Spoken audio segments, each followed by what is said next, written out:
Ayun na guys, ang ating mga bugambilya, oh, namumulaklak na. Ayan, oh. Ganda ng bulaklak talaga niya, oh. Assorted yung bulaklak niya, eh. Merong medyo orange, pink. Oh, tapos dito naman sa kabila, ano, purong pink talaga, oh. Maganda, oh, pink na pink yung kanyang mga bulaklak dito. Ayan, oh. Tapos sa baba, meron tayong mga maliliit na pinasibol ditong bulaklak. Ayan, oh. Dito sa kabila naman, ayan yung ating pinakamatandang bugambilya to, eh. Ayan, oh, yung tuod niya, oh. Yan yung dating tuod pa niya. Eh, ito, mga suwi-suwi na lang yan. Ang ganda talaga dito. Kulay yellow naman dito, oh.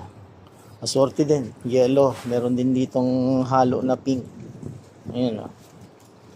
Dito sa kabila, pink din naman itong kabila, oh. Ayan, oh.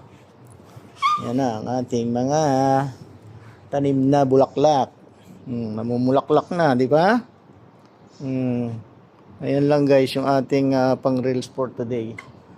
Thank you so much for watching.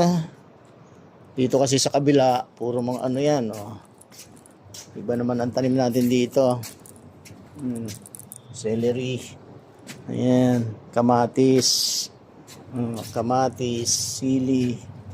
Ayan, sili. May halot ng ano tayo dito, vegetable. Ayan, oh. At mga halaman dito, ito kamatis din, namumulaklak na. Oh, ito naman malunggay, oh. Yung ating malunggay dito, sumibol na ulit. So, yun lang guys. Thank you so much for watching.